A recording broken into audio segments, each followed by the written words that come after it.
Hello, and thank you for inviting me to participate in the Indiana Poor People's Campaign voting vigil on this historic day. My name is Janine Harrison. I am a Northwest Indiana writer, English professor, and activist, and I'm honored to be included and will be reading 3 poems for you. The story behind the first poem, If We Were Birds, is interesting.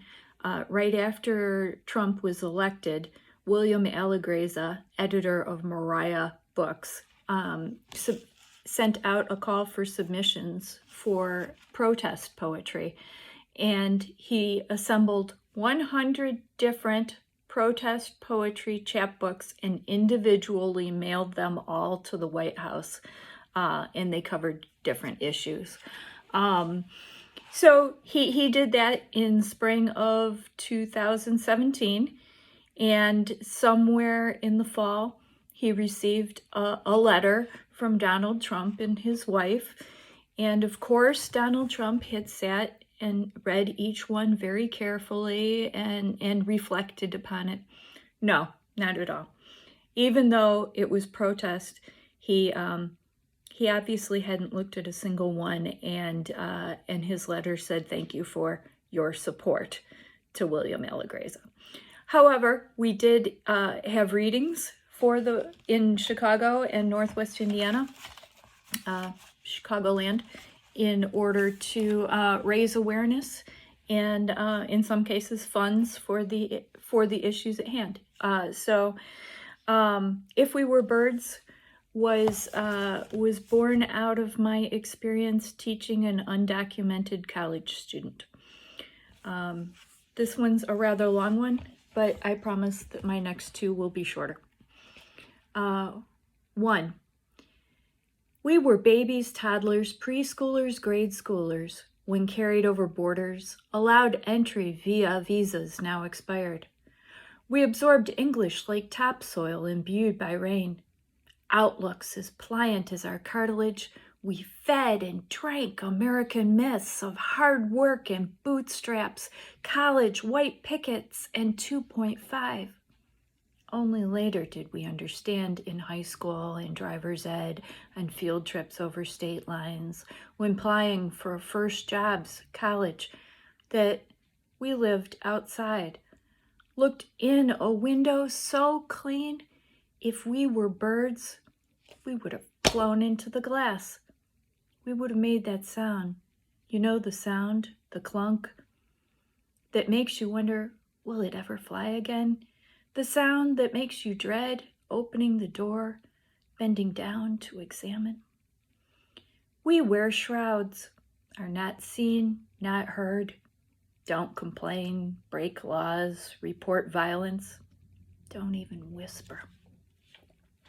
As we tiptoe through days and years, afraid of 15 minutes tapping us on the shoulder, 15 minutes of shame as we are deported to countries where aromas assault our noses, sounds startle us to shivers. We may speak the language, but we cannot speak the culture.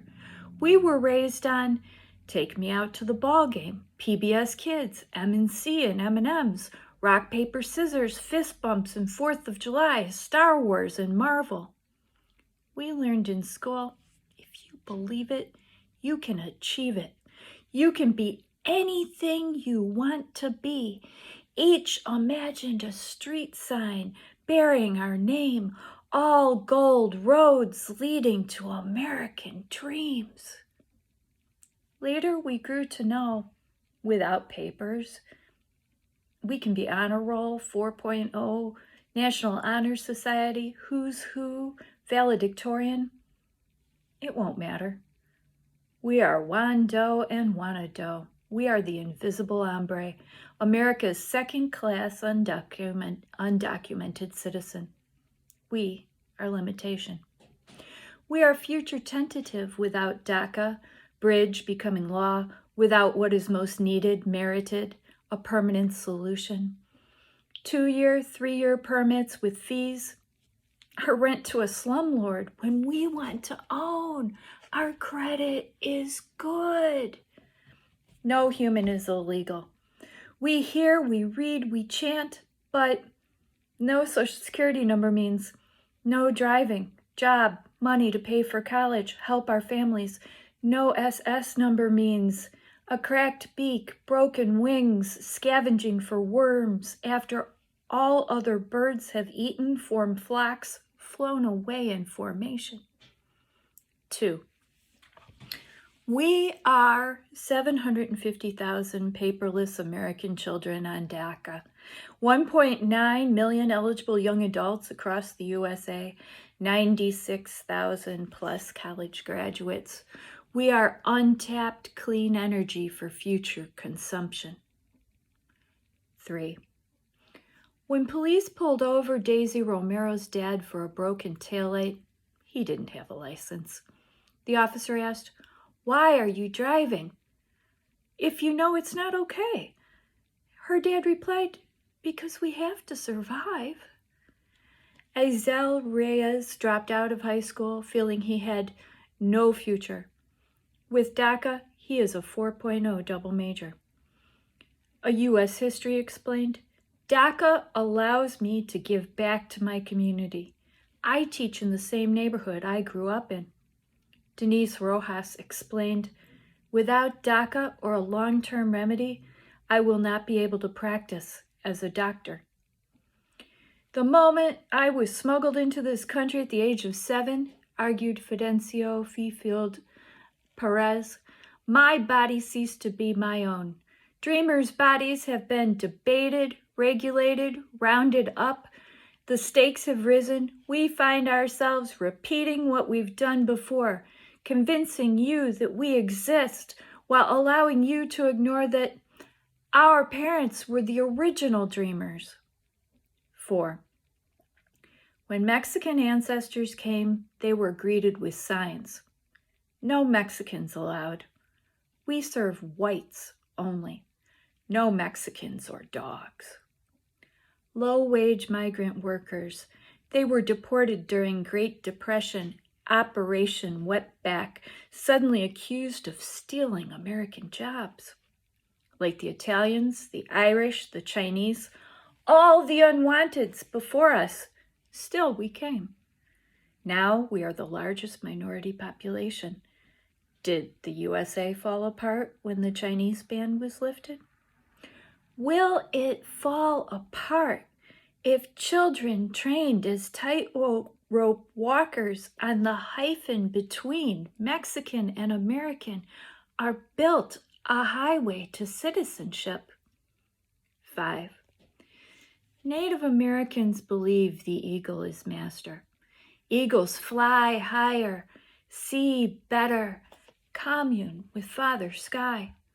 Bald and golden eagles are equally revered by these indigenous people, here before the French and the Spanish, before the English came. If we were birds, we would rise and fly again, except leftovers no longer.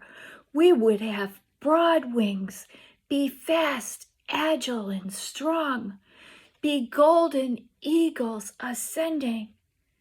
We all exist as eagles in America. I know the DACA situation has stabilized somewhat, but I still have my fingers crossed, my vibes, my prayers, all going toward a roadway to citizenship for our dreamers.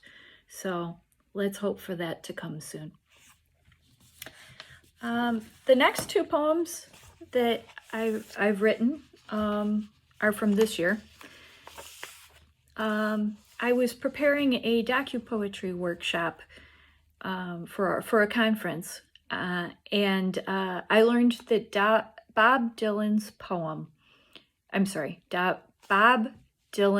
song, "The Lonesome Death of Hattie Carroll," written in 1964, is considered a document that can be used for docu-poetry.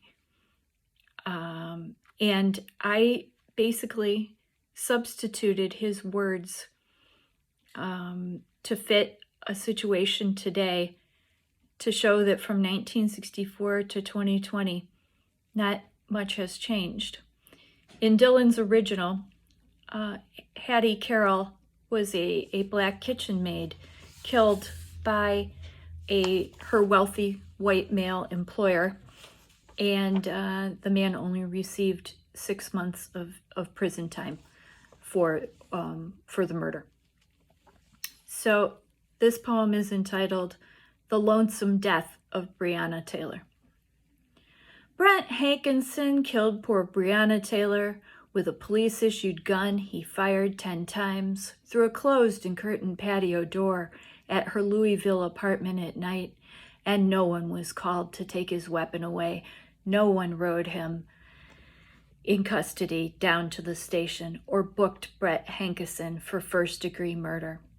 But you who deny institutional racism, take the rag away from your face. Now ain't the time for your tears. Say her name. Brett Hankinson, who is 44 years, has a history of demerits on the force, with blue blood brothers who protect him, and a fancy lawyer from Cincinnati, reacted before to Breonna's neighbor. Get back in your apartment! Get back in your apartment! Ignoring Mattingly's warning to just relax, relax. He was a little worked up, the officer would later state. In a matter of days on $15,000 cash bond was out on bail walking. But you who deny institutional racism, take the rag away from your face. Now ain't the time for your tears. Say her name. Breonna Taylor was an aspiring nurse. She was 26 years and an EMT, family-oriented and fun. And she never done nothing to Brett Hankinson. But you who deny institutional racism, take the rag away from your face. Now ain't the time for your tears. Say her name. In the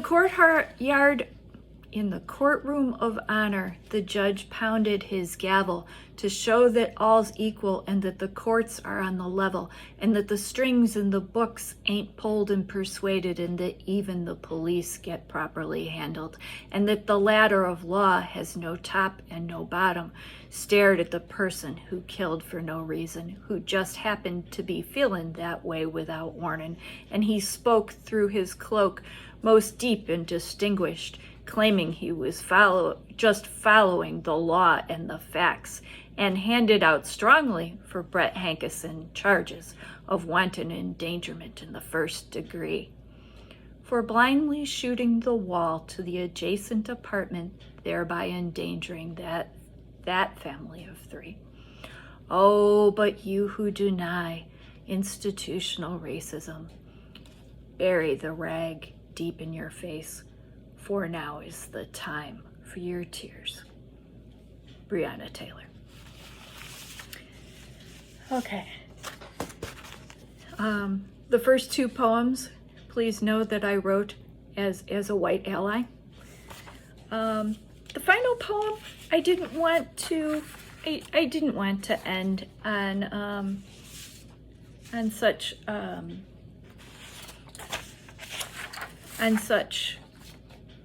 hard notes, even though the issues are timely, and we all know that. It's been obviously a very difficult year for everybody with a great deal of loss, whether it's been economic loss or loss of loved ones due to COVID, or because of Black Lives Matter. The Black community has been especially hard hit this year, in a year when we've all been feeling the impact. At some point in the late spring, I wanted to focus on the positive, so I wrote a poem called Surviving Signs of the Second Coming, to remember what is still really important in life, and I hope that it will give you a little bit of hope in the days to come. Hopefully, Biden and Harris will win, and we'll have a better plan for, not a better plan, we'll have an actual plan for overcoming COVID-19. But in the meantime, I hope that you'll be able to think of the things that bring you some sense of contentment and to cling to those. Surviving signs of the second coming. An open window, breeze and birdsong, bed, belly, and book. Evening bike ride, down tree-lined streets, sitting straight, letting go of handlebars. Planting inch-long sprouts in soil, patting earth. Watching, amazed as they grow. Teal leather journal, fine lined satin pages, yellow ribbon bookmark, gel pen words of fury across page after page after page of release. Husband calls me outside, smiles, shows he's written my name with the mower in backyard grass.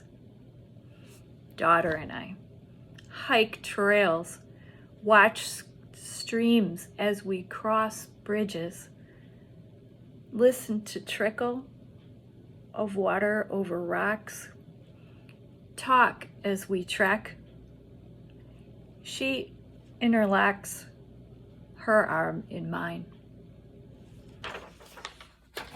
Thank you. I wish you blessings, and everything's crossed for a Biden-Harris win today. Thank you again.